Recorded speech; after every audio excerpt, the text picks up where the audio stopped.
Hello friends, कैसे हैं आप सब। उम्मीद करते हैं आप सब अच्छे होंगे। आज इस वीडियो में हम लोग देखेंगे 30 प्रश्न जो कि हिंदी साहित्य के इतिहास से संबंधित है। तो आइए देरी न करते हुए इसको शुरू करते हैं। सबसे पहला प्रश्न है कि मूल गोसाई चरित के रचनाकार कौन है। तो देखिए, जो मूल गोसाई चरित है उसके रचनाकार हैं बेनी माधव दास। यानी बेनी माधव दास ने विक्रम संवत 1687 ईस्वी में मूल गोसाई चरित की रचना की। और जो बेनी माधव दास है ये तुलसीदास के शिष्य थे। अब देखिए, जो ये रचना है मूल गोसाई चरित, इसमें उन्होंने दोहा चौपाई छंदों में तुलसीदास के जीवन का चरित्र वर्णित किया है। अगला प्रश्न है कि 84 वैष्णवों की वार्ता के रचनाकार कौन है। तो इसके रचनाकार हैं गोकुलनाथ, जिन्होंने विक्रम संवत 1625 में 84 वैष्णवों की वार्ता ग्रंथ लिखा। देखिए, उन्होंने दो तरह के वार्ता ग्रंथ लिखे थे। पहला ग्रंथ था 84 वैष्णवों की वार्ता, जिसमें वल्लभाचार्य के 84 शिष्यों का परिचय था। और जो दूसरा ग्रंथ था वो था 252 वैष्णवों की वार्ता, जिसमें विट्ठलनाथ के 252 शिष्यों का परिचय था।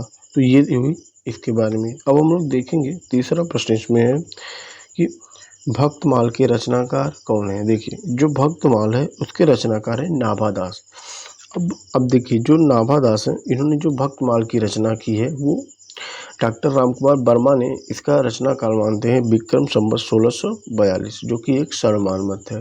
और अगर शुक्ल जी की बात करेंगे तो शुक्ल जी ने इसका रचना काल विक्रम संवत 1642 के पीछे या बाद माना है। ठीक।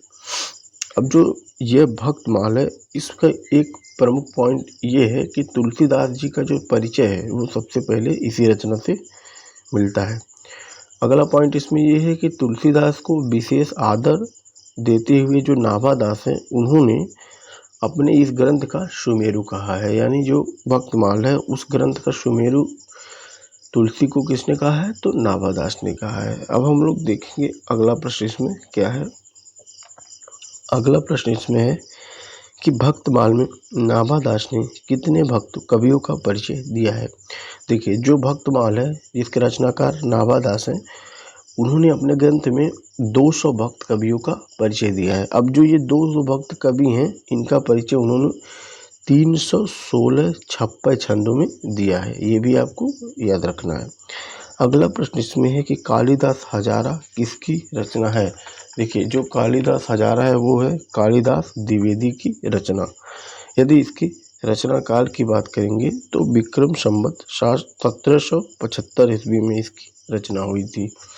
अब जो ये कालिदास हजारा है इसमें जो है 212 कवियों की लगभग 1000 कविताओं का संकलन है। ठीक।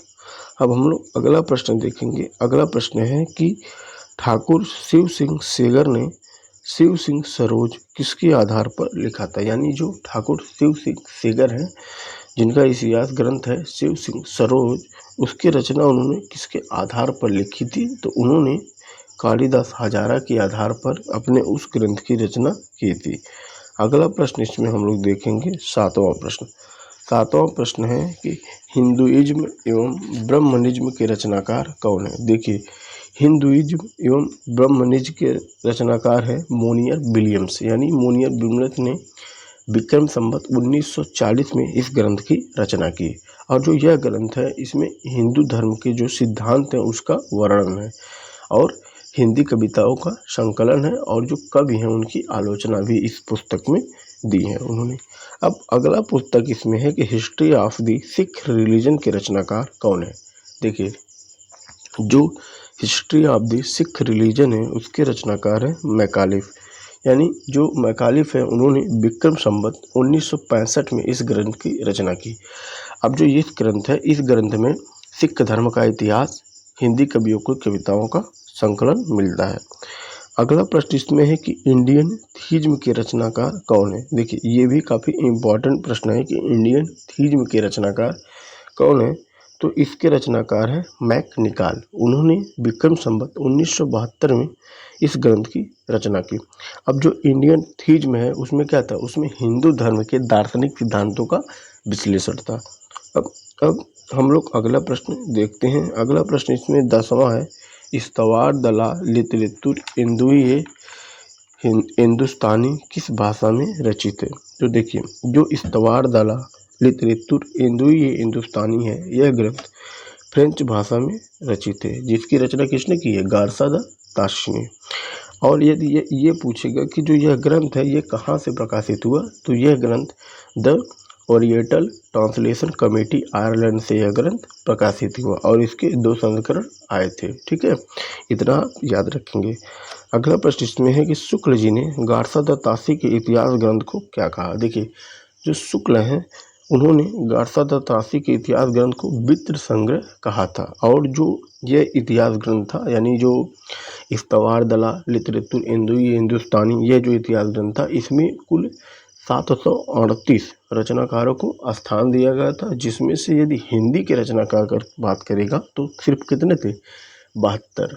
ये आप याद रखेंगे। दूसरी बात ये रखेंगे कि ये वर्णानुक्रम पद्धति में रचित इतिहास ग्रंथ है। ठीक, अब हम लोग आगे चलेंगे। अगला प्रश्न देखेंगे 12वां, गार्सा द ताशी के इतिहास ग्रंथ का हिंदुई साहित्य का इतिहास नाम से हिंदी में अनुवाद किसने किया? देखिए, ये काफ़ी इम्पोर्टेंट प्रश्न है और परीक्षा में पूछा भी गया है। तो जो इसके हिंदी में अनुवाद करने वाले थे वो थे लक्ष्मी सागर वार्ष्णेय, यानी लक्ष्मी सागर वार्ष्णेय ने सन 1952 ईस्वी में, कब किए थे? सन 1952 ईस्वी में जो है गार्सा द ताशी के इतिहास ग्रंथ का हिंदुई साहित्य का इतिहास नाम से हिंदी में अनुवाद किया था। इसको आप याद रखेंगे। अगला प्रश्न इसमें है 13वां, शिव सिंह सेगर ने हिंदी का प्रथम कवि किसे माना है? तो देखिए, जो शिव सिंह सेगर हैं उन्होंने हिंदी का प्रथम कवि पुष्य पुंड को माना है। यानी अब देखिए, जो शिव सिंह सेगर हैं उनकी रचना क्या थी? उनकी रचना है शिव सिंह सरोज, जो कि 1883 में प्रकाशित हुई थी। ठीक है, इसको आप याद रखेंगे। अब हम लोग अगला प्रश्न देखेंगे, 14वां प्रश्न है, शिव सिंह सरोज इतिहास ग्रंथ किस संस्था से प्रकाशित हुआ? देखिए, ये काफ़ी इम्पोर्टेंट पॉइंट है कि यानी जो शिव सिंह सरोज ग्रंथ है वो किस संस्था से प्रकाशित हुआ? तो वो प्रकाशित हुआ था नवल किशोर प्रेस लखनऊ से। ठीक, और जो शिव सिंह सरोज का जो इतिहास ग्रंथ है, शिव सिंह सरोज जो इतिहास ग्रंथ है शिव सिंह सेगर का, ये जो है वर्णानुक्रम पद्धति में लिखा गया है। अब हम लोग देखेंगे 15वां प्रश्न। 15वां प्रश्न है कि शिव सिंह सरोज में कितने रचनाकार शामिल हैं? देखिए, जो शिव सिंह सरोज है उसमें 1003 रचनाकार शामिल हैं और आगे यदि लगभग की बात करेंगे तो लगभग 1000 मान के चलिएगा इसको।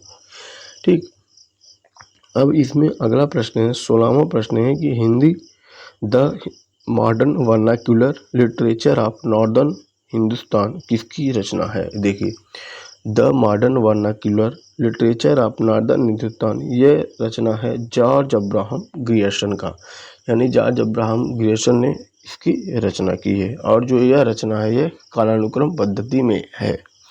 और इसमें रचनाकार की बात करेंगे तो इस ग्रंथ में कुल 952 रचनाकार हैं। अब हम लोग अगला पॉइंट देखेंगे। अगला है प्रश्न 17वां, भक्ति आंदोलन को ईसाईयत की देन किसने माना है? देखिए, जो जॉर्ज अब्राहम ग्रियर्सन है उन्होंने भक्ति आंदोलन को ईसाईयत की देन कहा है। ठीक, अब हम लोग अगला प्रश्न देखेंगे। 18वां प्रश्न है कि मिस्र बंधु में शामिल हैं, यानी जो मिस्र बंधु के नाम से प्रसिद्ध है उसमें कौन कौन से शामिल हैं? देखिए, अब जो मिस्र बंधु हैं उसमें शामिल की यदि बात करेंगे तो सबसे पहले नाम आता है श्याम बिहारी मिश्र का। श्याम बिहारी मिश्र, गणेश बिहारी मिश्र और सुखदेव बिहारी मिश्र, ये 3 भाई थे जिन्हें मिश्र बंधु के नाम से जाना जाता है। और इन्होंने जो अपनी पुस्तक लिखी थी इतिहास ग्रंथ, उसका नाम क्या था? मिश्र बंधु विनोद। ठीक, अब हम लोग अगला पॉइंट इसमें देखेंगे। अगला पॉइंट इसमें है 19वां प्रश्न है, मिश्र बंधु विनोद कहाँ से प्रकाशित हुआ? ये काफ़ी इम्पोर्टेंट पॉइंट है। यानी जो मिश्र बंधु विनोद है उसको कहाँ से प्रकाशित कराया गया? तो उसको प्रकाशित कराया गया था नागरी प्रचारी सभा काशी से। अब देखिए, जो मिश्र बंधु विनोद है ये 4 भाग में प्रकाशित हुआ था और जो इसका प्रथम 3 भाग है वो 1913 में और जो चौथा भाग है वो 1934 में प्रकाशित हुआ था। ठीक, और कहाँ से प्रकाशित हुआ? तो नागरी प्रचारी सभा काशी से। अब हम लोग देखेंगे अगला प्रश्न, यानी 20वां प्रश्न देखेंगे। 20वां प्रश्न है कि मिस्र बंधुओं ने हिंदी का प्रथम गद्यकार किसे माना है। अब देखिए, जो मिस्र बंधु हैं उन्होंने हिंदी का प्रथम गद्यकार गोरखनाथ को माना है, यानी इसमें उन्होंने कवि की बात नहीं की है, यानी प्रथम कवि की बात नहीं की है, लेकिन इसमें उन्होंने प्रथम गद्यकार को बताया है, तो उन्होंने गोरखनाथ को माना है। ठीक। और इस जो मिश्र बंधु विनोद है, इसमें यदि कुल रचनाकार की बात करेंगे तो 4551 रचनाकार, यानी लगभग 5000 रचनाकारों का वर्णन इसमें किया गया है। इसको आप याद रखिएगा। 21वां प्रश्न है कि आचार्य रामचंद्र शुक्ल ने मिश्र बंधु विनोद एवं मिश्र बंधुओं को क्या कहा। देखिए, इस चीज़ को आप याद रखिएगा, ये एक आध बार जरूर एग्जाम में आया है कि शुक्ल जी ने मिश्र बंधु विनोद को एवं मिश्र बंधुओं को क्या कहा है। तो जो उनकी रचना मिश्र बंधु विनोद है, उसको तो शुक्ल जी ने बड़ा भारी वृत्त संग्रह कहा है। ठीक। और यदि मिश्र बंधुओं की बात करेंगे तो उनको क्या कहा, तो उनको कहा है परिश्रमी संकलन करता।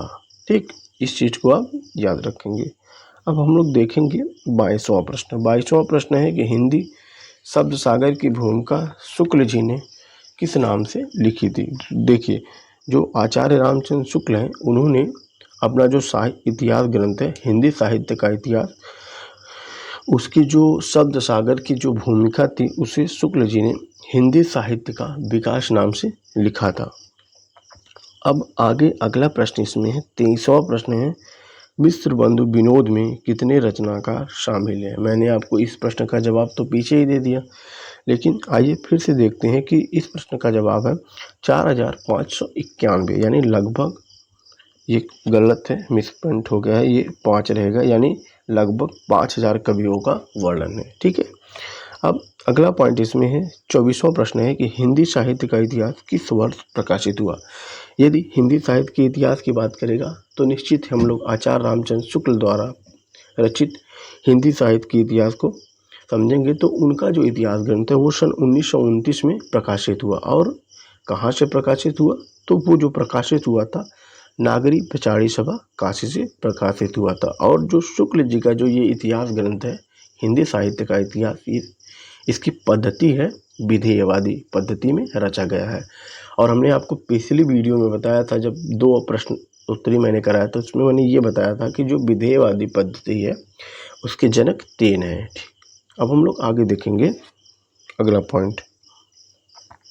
अगला प्रश्न है 25वां प्रश्न कि शुक्ल जी ने अपने इतिहास ग्रंथ में कितने रचनाकारों को स्थान दिया है। देखिए, जो शुक्ल जी हैं उन्होंने अपने इतिहास ग्रंथ में 997, यानी लगभग 1000 रचनाकारों को स्थान दिया है।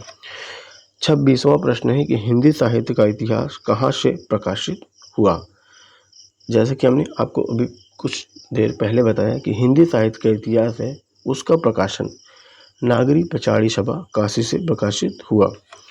27वां प्रश्न इसमें है कि शुक्ल जी ने हिंदी का प्रथम कवि किसे माना है। देखिए, जो शुक्ल जी हैं उन्होंने हिंदी का प्रथम कवि मुंज या भोज को माना है। और एक चीज़ और याद रखिएगा कि उन्होंने तो जो प्रथम कवि है वो मुंज या भोज को माना है। यदि ये पूछ लेगा कि शुक्ल जी ने हिंदी का प्रथम महाकवि किसे माना है, तो शुक्ल जी ने प्रथम महाकवि माने हैं चंदबर दाई को। ठीक। अब हम लोग आगे देखेंगे 29वां प्रश्न है। 28वां प्रश्न है कि शुक्ल जी ने हिंदी का प्रथम महाकवि किसे माना है, तो चंदबर दाई को माना है। अगला प्रश्न इसमें है 29वां कि शुक्ल जी के इतिहास ग्रंथ का आरंभ किससे हुआ है। ये काफ़ी इम्पोर्टेंट पॉइंट है कि जो शुक्ल जी हैं उनके जो इतिहास ग्रंथ है उसका आरंभ कहाँ से हुआ है। तो जो सिद्धों हैं, सिद्धों की वाणियों से इनका आरंभ माना जाता है।